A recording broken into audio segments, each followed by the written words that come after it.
Hi, everyone, and welcome back to the Civics Project, episode 38, the minimum wage. And I'm glad to have you with us. And it's exciting to be talking about a really urgent topic. Before we dive into the primary content, I want to begin with a brief land acknowledgement. I also do want to introduce myself, though. I'm Beth Roubaix, the host of the Civics Project and the director of Repair, which sponsors the Civics Project.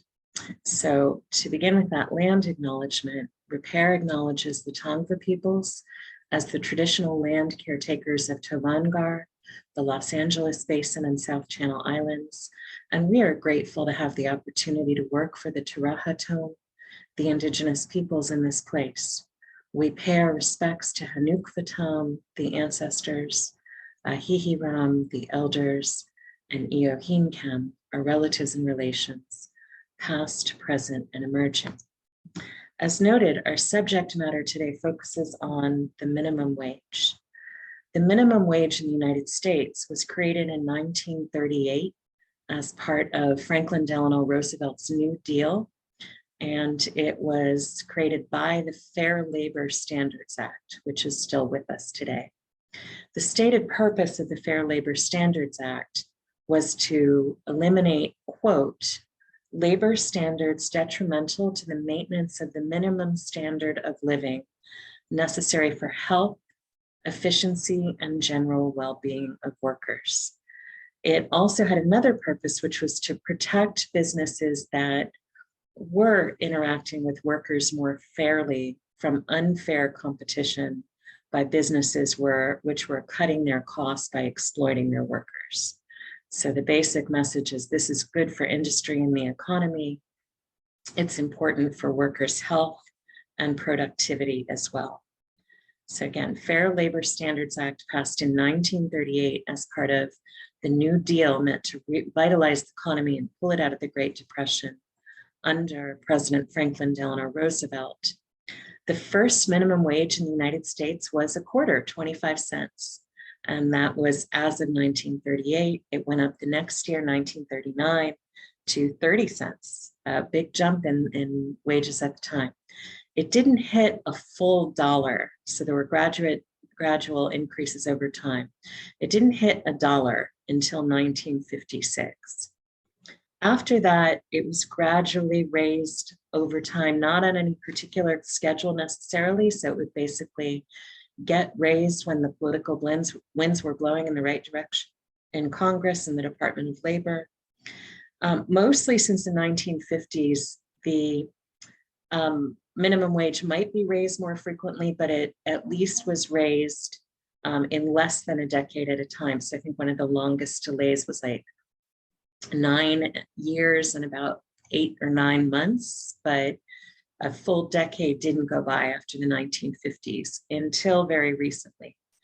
So now our last increase was in summer of 2009, and that brought the minimum wage up from the $6 range to $7.25. And unlike basically the prior 60 years before that, the minimum wage has not continued to see any increases. It got stuck in 2009 at $7.25. So basically it was raised at the beginning of Obama's presidency. And I think part of the challenge is that in the Trump era, normally we would have seen another raise by now, but that didn't happen in the last Congress. The Fair Labor Standards Act has some exceptions around when minimum wage rules are enforced.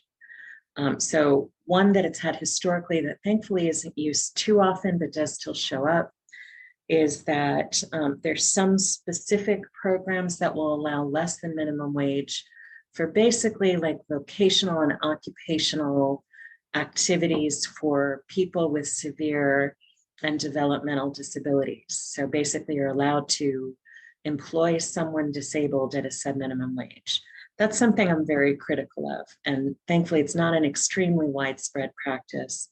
But it's problematic that there's been this exception allowing you to pay less to workers with disabilities based on, I think, notions that workers with disabilities are inherently less productive, which isn't necessarily true and still doesn't really justify a wage that isn't sufficient to live on. There have also been some exceptions for workers under 20 who are going through, under 20 years of age who are going through job training. And a major category of subminimum wage exception involves workers who are in the category of being tipped. Employers can set minimum wage for workers in that field as low as $2.13 in today's wages, which is very low and doesn't guarantee a living or a minimum wage, given that tips are not always very reliable. So employers basically, sort of using tipping as a way to circumvent minimum wage law. And there's some other ways in which minimum wage law gets circumvented. One is by having workers be paid by item or unit. So for instance, workers who are farming being paid for each carton of strawberries being picked, when the reality is that somebody working at a normal pace won't be able to pick enough strawberries to reach the minimum wage in an hour, but they'll call it piecework and say, well, we're just paying you per item. So there are different ways in which even the low minimum wage we have can get circumvented. One question people often raise is sort of what was happening before the Fair Labor Standards Act. And one of two things was generally happening. Actually, three things. One is that there just wasn't a realistic minimum wage. Employers did what they wanted to do and everything was driven by the market. A second was that minimum wages were established in localized workplaces or industry through negotiation and conflict between labor unions and employers. So basically the labor movement bore the brunt of advancing minimum wage standards. And of course that only protected those workers who were unionized. And a third option was if at the state or municipal level, there was some, basically protection put in that would ensure that workers were receiving a fair wage. But that certainly was not consistent or even all that widespread. So after the Fair Labor Standards Act was passed, higher wages for workers were still won by unions. So it didn't mean that whatever the Fair Labor Standards Act minimum wage was applicable in every workplace. Some workplaces were able to get their wages higher because the workers organized for it. And as the labor movement would push the minimum wage up in a particular workplace through their bargaining and negotiations, and sometimes protest activities like going on strike, that would sometimes get the federal government to eventually catch up and go, okay, this is what's really normal, across industries. And so we should push the minimum wage up at the federal level as well. So in practice, minimum wages tended to be an interplay between the Fair Labor Standards Act, the advocacy from the labor movement, and sometimes state and municipal law. And other, market forces. Sometimes the wage norms would go up in a particular industry because more workers were needed. So the labor movement really hit its peak, where it was very powerful in the United States in the 1940s and 50s. So it was basically representing over 1/3 of all workers in the United States in that era. And what changed can in part, not entirely, but can in part be attributed to the Mccarthy era. For those of you who are familiar, the Mccarthy era began in the 1940s, really gained traction after World War II, and culminated in 1954. For those who don't know the history of the Mccarthy era, I don't think we can do it justice today, but most of you've heard the infamous phrase, are you now or have you ever been a member of the Communist Party? The reason the McCarthy era wound up being so damaging to labor unions was largely attributable to the fact that while most union members were not communists or socialists or otherwise active in those movements, the labor movement was where basically you could find people who were actual members of the Communist Party. And industrial sectors and conservative parts of the US government jumped on this fact to try to discredit the labor movement, to accuse it of being unpatriotic and trying to undermine capitalism and thereby American democracy. And so they did a lot of damage to the public standing of labor movements, and in addition, some labor movement leaders, whether because they actually were communist or because they were questioned and treated as suspect of being communist because they were fighting for workers, all of that also made workers more scared to organize hard through labor movements. So the labor movement today represents a little under 11% of American workers, where it was just under 35% 70 years ago, or 60, I guess it would be 7 years ago, in 60, yeah, about 67 years ago in 1954. Now that dropped from just under 35% to today it's about 10.8%, isn't only due to the McCarthy era. It was one of several influences. But the consequence is that our economy, our labor force, lost some of the push to keep raising the minimum wage. A few other things happened in the last 50 to 70 years that bear noting. We can talk, for instance, about Reaganomics, referring to the economic policies and approaches in the 1980s of Ronald Reagan, who proposed that our economy should be organized to benefit corporations, with the assumption that the benefits would then trickle down to workers, also sometimes referred to as trickle down economics. This didn't happen, but it increased the influence and power and ability of corporations to essentially do what they wanted to maximize profits. And at least some analysts will point to ways in which this weakened the impact of the labor movement and also weakened the import and impact of US labor law, which has often reflected a struggle between labor unions and industries. Another landmark came in the 1990s under President Bill Clinton, and that was the North American Free Trade Agreement, which was signed into law in 1993.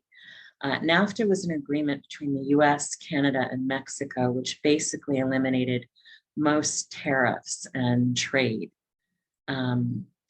costs, basically associated with moving things across borders.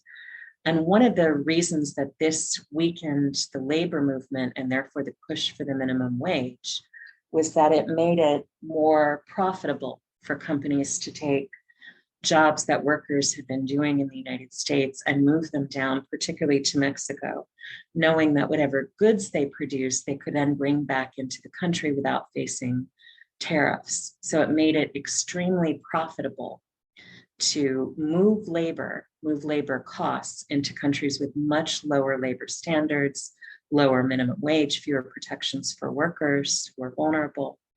And that meant that you started to see more plants and factories and manufacturing sectors in the United States basically move their jobs out of the country. This really weakened the impact of the labor movement. Some unions outright died because the industries they were representing American workers in no longer had enough workers to really have any impact. Again, as more of those jobs left the country.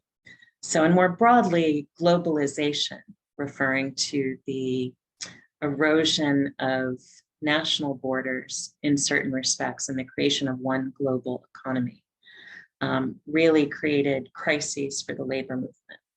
So we were in a position where we were more reliant in the United States for the federal government on its own to keep moving the minimum wage. And what we've seen is that they've stopped doing it. So I want to talk a little bit about what happens when the minimum wage is not keeping pace with the economy at the time and the needs of workers at the time. So one impact of this is it causes an increased drain on social welfare systems, on our safety net. So we know, for instance, Walmart, which is a very large employer in the United States, as well as some fast food industries, Amazon. Some of these large corporate entities will give their workers explicit guidance for how to qualify for state and municipal economic benefits because their income is so low that they are basically at the poverty line. So they'll be giving their workers information in addition to our very low wages, right? Here's how you can qualify for food stamps or housing assistance or for partial unemployment benefits, because even though you're working a significant number of hours for us, you're not making enough to meet the threshold after which you become ineligible for unemployment. So people could be employed and still qualify for unemployment benefits because they were making so little. So that's been happening for quite a while in the United States. And what it means is that these companies get to employ very low wage workers. The federal minimum wage right now, as noted, is at $7.25, which is not survivable in most of the United States. And then the taxpayers in those states and nationwide bear the benefit of supporting the welfare systems and social safety net systems like unemployment insurance and others. Unemployment insurance is partly employer supported, but still can have an impact for taxpayers, and other kinds of poverty relief programs like, again, food stamps and housing assistance. And by food stamps, I mean, in today's terminology, Supplemental Nutrition Assistance Program, or SNAP. All of those programs are reaching our tax dollars and coming out of state and federal budgets. So in practice, it's allowed employers to do things that are not healthy for workers and left it to state and federal governments to take care of those workers, which they sometimes do and sometimes don't.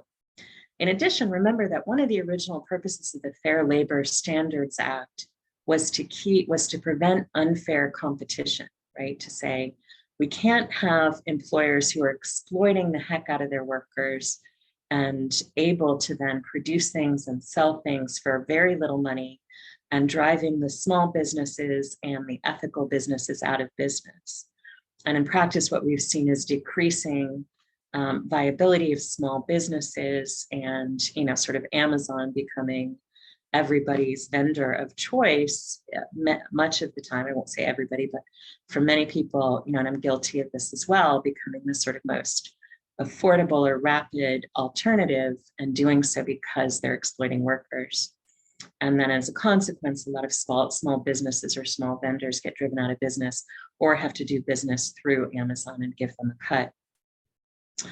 There's also a set of health and familial impacts for people's bodies and families and psyches of the low minimum wage.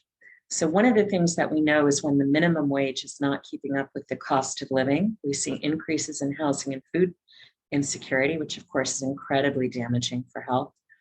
We also see increased overwork, people packaging together multiple part-time jobs or a full-time job and a part-time job or little bits of gig work here and there to basically get to the point where they can survive. And the consequence of that can be severe overwork. And we know over time, overwork is one of the largest contributors to heart disease, which is the #1 killer in the United States. Overwork also weakens the immune system over time, both through the stress of it and by cutting into people's ability to sleep, which is, of course, needed to repair and strengthen our bodies. A weakened immune system makes you much more vulnerable to cancer, and that's our #2 killer. Overwork is also unhealthy for metabolism, which is a precursor, which is a major risk factor for diabetes, which is our #3 killer. So all of this helps us understand why people who are, basically not employed at a way that covers the cost of living, or are only reaching their cost of living through severe overwork, have on average for women between a 10 to 11 year decrease in life expectancy. And for men, it's about 14 to 14 and a half years. So one of the consequences of a low minimum wage is that people die basically 10 to 14 and a half years faster than they otherwise would if they're among those who are subject to those low minimum wages. The low minimum wage also increases worker turnover. People are sort of only taking on jobs when they can't find anything better and leave those jobs as quickly as possible.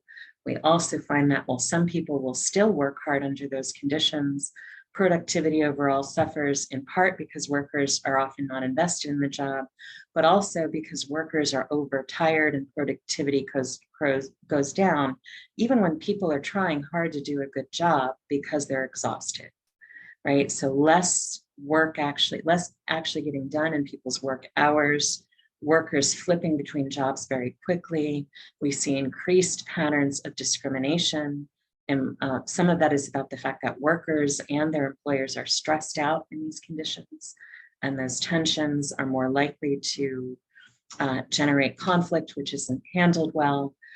Sometimes workers begin to hurt or harass one another, again, as an expression of sort of the unmanaged trauma and stress of an economically difficult life. Another consequence of the low minimum wage is that, again, it often means that where employers can't get very invested workers who are committed to the job in the United States, that's fine because they can still keep exporting jobs. So one of the objections to raising the minimum wage is, oh, if we raise it too high, our workers won't be able to compete.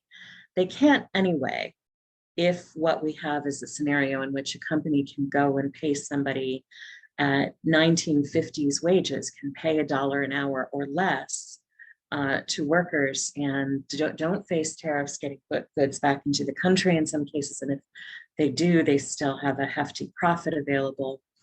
And so, we need to look for different solutions to make sure that workers domestically are competitive and that we drive up a global living wage to address that challenge. And of course, when jobs keep getting exported and only sort of things which need to be done locally or in the service industry are done locally, that does a lot of damage to our economy, which we have absolutely been seeing happening over the past 50 years. All of this also sustains racial and gender inequity. One of the things that we know is that we've still got patterns in the United States in which along racial and gender lines, women of color particularly, and women at large, people of color at large, are last hired, first fired. So when you've got an economy which isn't investing more deeply in its workers, one of the things that we see is that people have a lot of trouble developing job stability, and this hurts everybody, but it disproportionately hits people based on race and gender. So if we're looking to achieve better equity in the United States, one of the things we need to do is protect workers across the board. I want to discuss the concept of a living wage versus a minimum wage. The living wage, right, refers to the actual cost of living. And Massachusetts Institute of Technology, MIT, has what's called a living wage calculator. I wouldn't say it's completely up to date on today's post-pandemic inflation era dollars, but it will give you at least a recent sense of what is the actual cost of living in a given US county in the United States for one person, for a family of 3, for a family of 4, etc. So it will tell you how much does it realistically cost to live? How much do you need to make per hour? What we see is that the bare minimum cost of living, the living wage, is generally lagging somewhere between $8 to $10 behind the federal minimum wage or the local minimum wage, even if you've got a higher one at the state level in actual dollars. So for instance, the federal minimum wage is $7.25. As I was preparing for this episode, I was just playing around a little and taking a look at different counties in the United States. So I looked at Alabama, which is a state that doesn't have its own minimum wage standard statewide higher than the federal level. So their actual minimum wage is $7.25. And even in the less expensive counties, the cost of living for one person was a little over $15. So what that means is that the minimum wage doesn't even get people to half of what it costs to actually live. And that's for a single person. And then of course your wage has to be higher, your living wage has to be higher if you are supporting or helping to support a child or other family members. So then the actual cost of living goes into the $20 range, 23 to 28. But your federal minimum wage is still $7.25. So all of this, as you can imagine, generates pretty extreme poverty. And the cost of living for people can decrease if there is more government support, more of a social safety net. So if you don't have a right to health insurance, that's either fully paid or low cost to you, right, then your cost of living is going to go up accordingly. And while in the most extreme impoverished conditions, people can qualify for Medicaid, though as we know from prior conversations, it does have a lot of problems.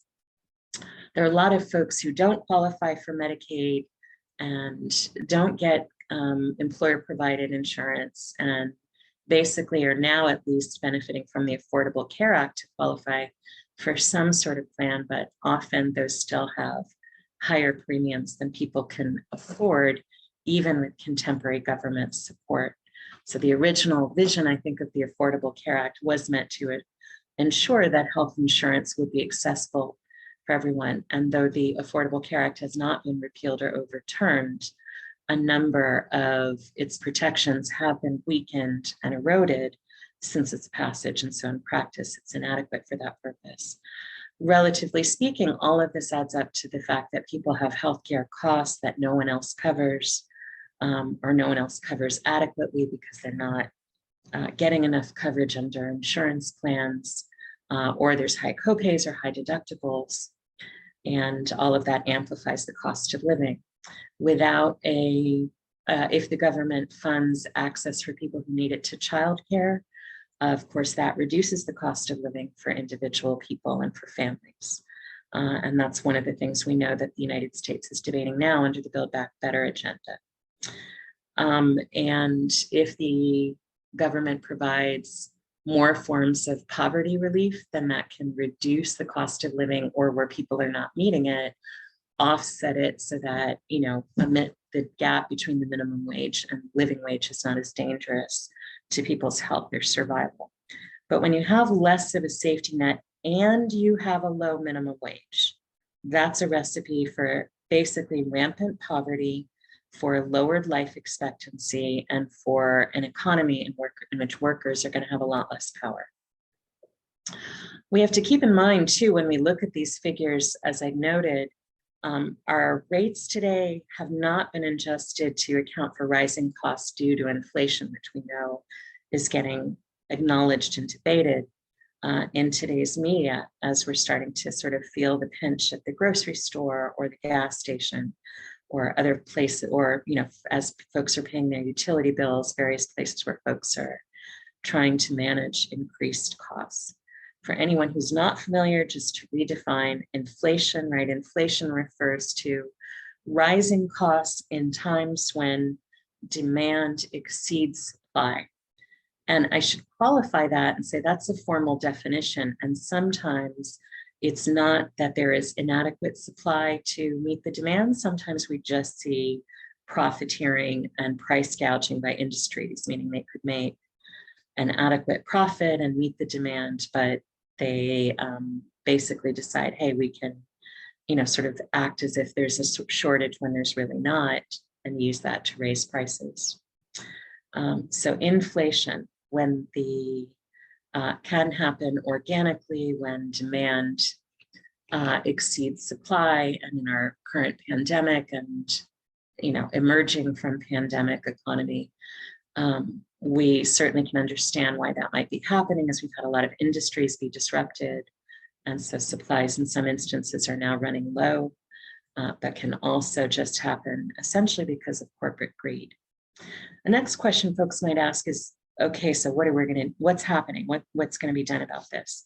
So directly on the question of the minimum wage, Senate Bill 53, sponsored by Bernie Sanders, and there's a companion bill in the House, HR 603, is the Raise the Wage Act of 2021.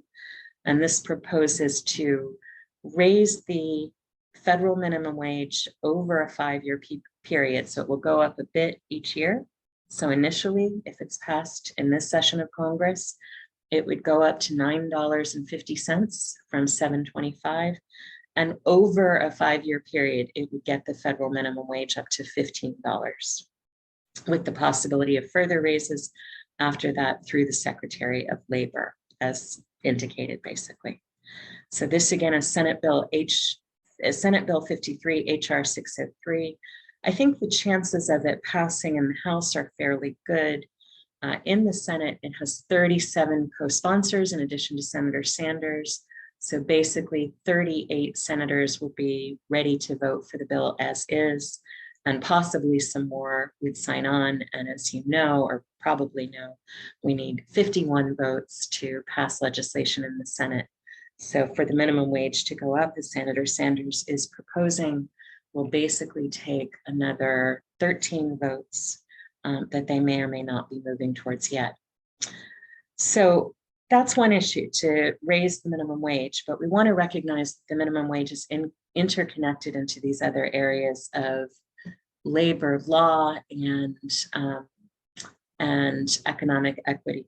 So one solution is to really think about how to reinvigorate the labor movement. And thankfully, we're seeing that right now happening. We've seen new labor unions forming and strikes going on in industries that haven't had strikes in a long time across the country. We scheduled this episode of Civics Project a while ago. And just in this past week, I'm a member of a labor union, the American Federation of Teachers, and we called for a strike. We were supposed to go out on Wednesday and Thursday in the University of California system. And at 4:30 in the morning on the first day of the strike, the University of California finally settled, bargained in good faith with the union.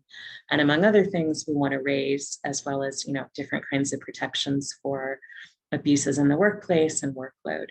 And around the country, we're seeing this happen. The labor movement, it's finding its strength. Some analysts have simply said this is a reckoning that's been coming for a while.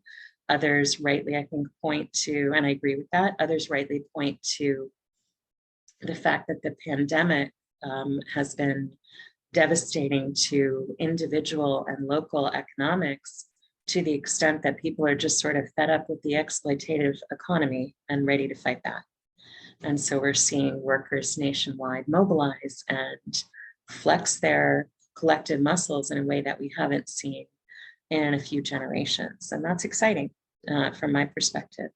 So more power to the labor movement, but to do that and have it be sustainable, some of those protections need to also be turned into policy. We need to see more rights for labor unions and more requirements for employers to deal fairly and equitably with their workers, and to do so with workers who are not unionized. It takes a ton of energy and political will to organize a labor union and to make it powerful. And nearly 90% of US workers don't have that protection right now. A third angle to explore to sort of address the cost of living is not just to raise the minimum wage, but to think about how to raise the global living wage, how to make sure that it is not so profitable for multinational corporations that do business in the United States to have goods manufactured, products manufactured at what in the United States would be severely sub-minimum wages, often sweatshop conditions, and then be able to import those goods into the United States with few barriers or costs and at a significant profit. So how to make it less profitable for countries in our global economy, for companies in our global economy to just move jobs to where the minimum wage is the lowest, or where there is no minimum wage. And so that's a sort of much deeper set of challenges, but we can think about what would be a way to sort of reverse the kind of harm that was done by the North American Free Trade Agreement to make exploiting workers around the world expensive, right? To take away that profit margin so that employers would then need to sort of deal fairly with the workers in any given country in which they're operating. We can also talk about some of the contemporary economic debates we're seeing right now, the need for an expanded social safety net, which is the goal of the Build Back Better program we've been hearing a lot about in the news, which is currently has passed the House of Representatives and will be coming up for a vote relatively soon in the Senate. We can also talk about corporate taxation, and you can listen to our recent episode on taxation for a little bit of information. And of course, there's a lot more out there to learn just about how to invigorate the economy without basically overworking people and not giving them as much back in benefits from our tax dollars. So how do we deal with our rising national debt without just working people to death, essentially?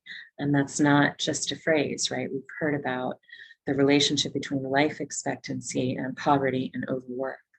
So the reality is that the minimum wage is is part of a set of dynamics which include, parity and fairness in taxation, include the creation of a social safety net for workers, addressing the national debt in a way that is not dangerous for working people, and promoting a living wage at a global scale.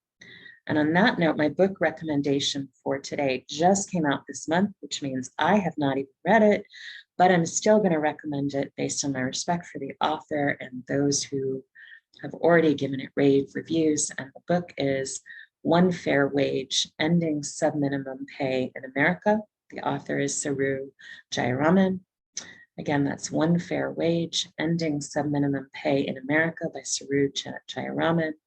And I want to invite everybody to join us next week for episode 39 on November 28th. That's Sunday at 2 p.m. Pacific time, 5 p.m. Eastern time, on the theme of certified organic standards. So if you're wanting to learn more about how the U.S. Department of Agriculture actually decides when food is organic, and what food is organic and how they enforce those standards, this is the episode for you.